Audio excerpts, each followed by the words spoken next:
So here we are, ladies and gentlemen. After all this time, after these 3 long years of stories, side stories, it all culminates to this moment. For 3 long years, the queen didn't descend.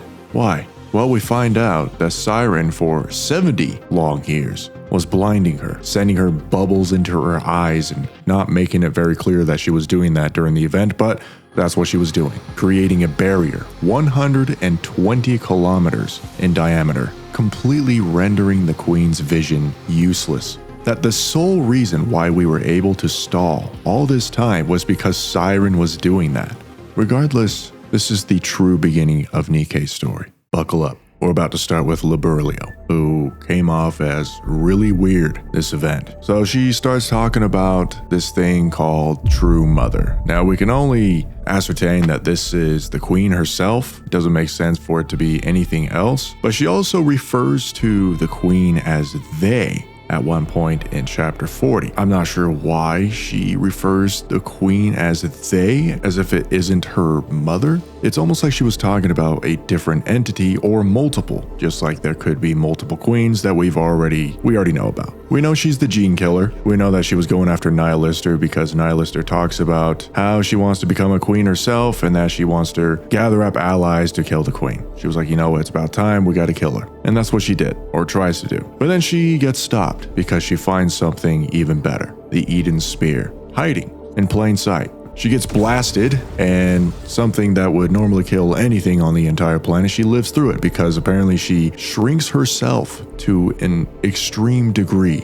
whatever that means. Apparently she can make herself smaller, which means she could make herself bigger. So she goes inside Eden in hopes of taking control of this contraption, or rather supermassive particle cannon. The very reason for doing this is to destroy the bubbles created by Siren, the barrier that keeps the queen from seeing what's happening, allowing her to descend. So now looking at it timeline-wise, Liberlio fires this cannon and immediately disappears, right? She's successful, the barrier is broken, Siren confirms that for us, and during this time, or at least close to this time, which to be honest, the timeline is a little bit wacky, she takes her time and flies over towards where the 4 beasts are lurking, and rather than going towards their kingdom to knock them out, she finds a flying whale that is blue. Of course, she finds that peculiar, so she goes up there, and sure enough, she finds Naita and us. I don't think she knows what we are,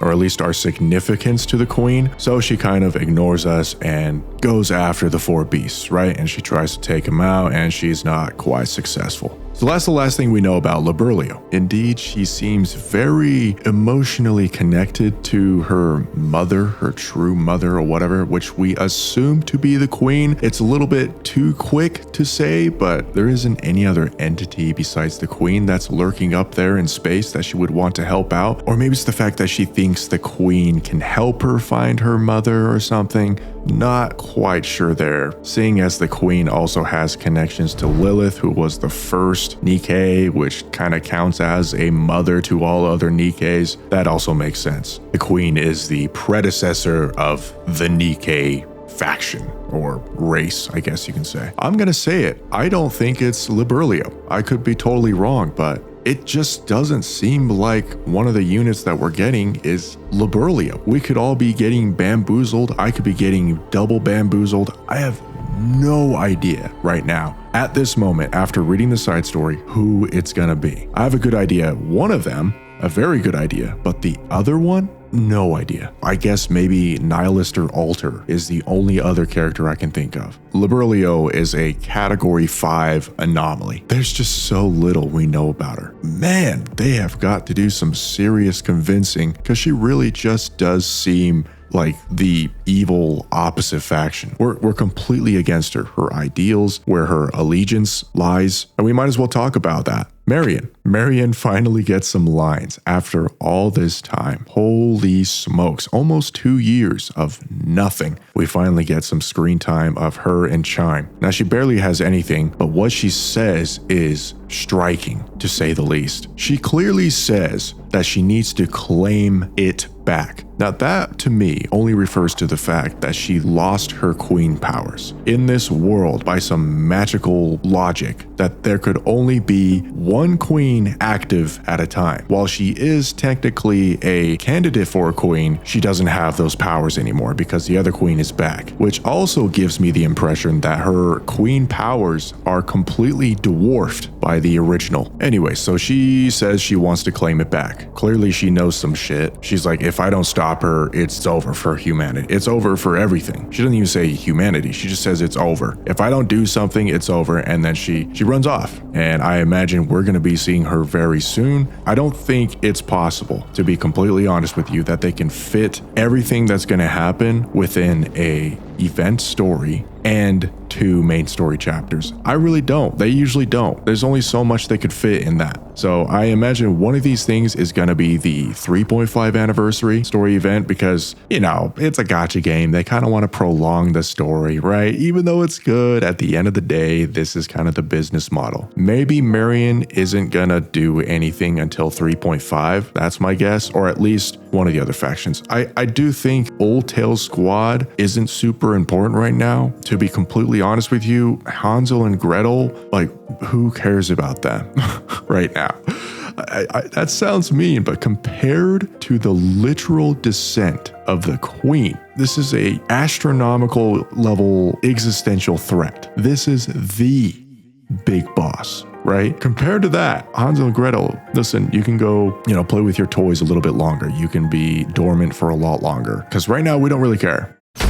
Naita. Now, it feels like there's so much to talk about Naita, but there really isn't. I think the weirdest new thing that happens in this chapter is when Johan asks, which side are you on, right? She doesn't answer because I don't think she has an answer. It's neither. She's not on either side. She's associated with Deep, which is the faction that existed before the Queens, before the Raptures, before Nikke's, and maybe even before humanity. So of course, in that case, it's like there's something much more deep, for lack of a better word, going on here that surpasses anything that you can even comprehend right now. As a reader, as Johan, as the commander, there's so much you don't know about this world. That's kind of what I get from her. Every time she speaks about something that isn't like a joke or, her pretending that she's dumb or making lighthearted comments about the fact that she gets brain blasted all the time and burned alive and all this stuff, which sounds horrible if you think about it. If you really think about it, that is a horrible life. She seems to die a lot. So that was nice. And then we also have this weird quote in which Noah kind of pokes at her. She replies with saying, "Reviving is no true return to life,"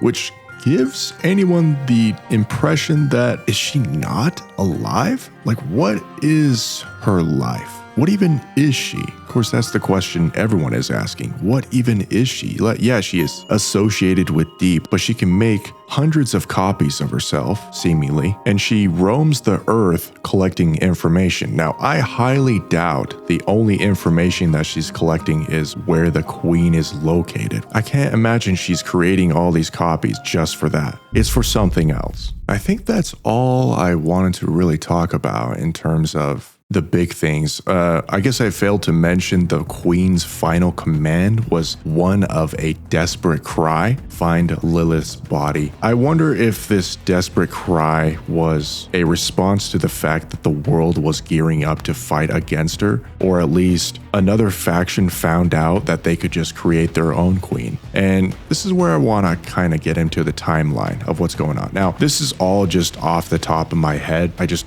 jotted down notes here, so I could be wrong for the more minute details, but this is kind of where I'm at. I'm not including everything. 100 years ago, Unchained successfully was tested on Cinderella. Cinderella is cured from the corruption. Still 100 years ago, Cindy goes up the lift, destroys the queen's base, and heavily damages the queen. The queen notices that Cindy is cured at that time and probably takes note. Still 100 years ago, Lilith fights a solo battle to defend the Ark, but dies not from losing the battle, but more from the fact that her prototype body, which didn't have a long life to begin with, Earth just ceased functioning. And then the pioneers, or rather the remainder of the goddess squad, buries her body. And then around 80 years ago, the queen retrieves Lilith's head, and that's when she feeds upon it. Around the same time, Rappy and Red Hood fuse, which creates the first ever successful overspec symbiote, if that's how you pronounce it. And then, of course, around 70 years ago, Levi comes in contact with dark matter and Siren. And we know this is around the time because Siren confirmed to be in the belly for about 70 years. Siren gets consumed by gluttony. Levi runs off, and I assume around the same time establishes the four beasts because she runs into other people that have come in contact with dark matter. I'm assuming around the same time, maybe not Ziz. Ziz kind of feels like that last member of the squad, gives me the vibe. I think Bahamut is a key player in this for starting the Queen project. I think they all agreed that Bahamut would become the Queen, which is the reason why we haven't seen anything about Bahamut this whole time. I would say around the same time, 70 years ago, Eden was established. Of course, during that whole time, Siren was in the body of Gluttony. She's launching bubbles into space for the 70 years. And so while this is happening, obviously the Queen is going to start becoming a little bit concerned. We got new factions, and none of her heretics are heeding to her commands. Even Liberlio, for some reason. Niall's the only one that's like, okay, I'll go find the body, but not for what you want. And then I imagine a couple years later after that, maybe, in the 60 years ago range, the unanswered Queen goes into complete silence. That's a rough timeline of what happened, of the major events of 60 plus years ago. Major events relating to this side story, at least. Oh, one last thing. I got a kick out of how they mentioned Behemoth approached Eden with open arms. It was like, yeah, evolution. They just shot at her. Man, Behemoth. I totally understand why she's the most popular villain that people want to play. Because she's not even really a villain. She's just some person that's lonely and wants friends. It's the whole meme of the worst she can say is no. If she was the limited 3rd anniversary character, I just feel like it would be so much more hype. Man, who knows? Who knows who it's going to be? Whatever they're doing, they know what they're doing. That's all I'm going to say. Because this side story alone just gave me every single goosebump that I can feel, including on my balls. This was peak. This is top tier. They are gearing for something that will make me cry. Let's just be real. Let's just be totally honest. We're all going to be the biggest wussies known to man, but we're all going to be proud of it. I shouldn't have anything to worry about. It's clear that they want to go all out with this one. If I can make a prediction on one of the things that's going to happen in the next part of the story, is that Nihilister is going to become one of the most important characters because we have to keep her alive and listen to her demands, as she is likely the only person on the entire planet that knows where Lilith's body is located. If we assume that when she found the body, she took it out and put it somewhere else. So she's the only one that knows where this body is, making her insanely important. This story can go any direction. There's just too much going on. Guys, I love this game. I want to address my supporters and explain my love, and show my love for them. Just like Liberlio only has love, whatever that means. I only have love for my supporters. And you, Mr. Viewer. I hope to see you there at the live stream about 7 days from now. Oh man, we are gonna pop. We're gonna pop. Not even pop off, just pop.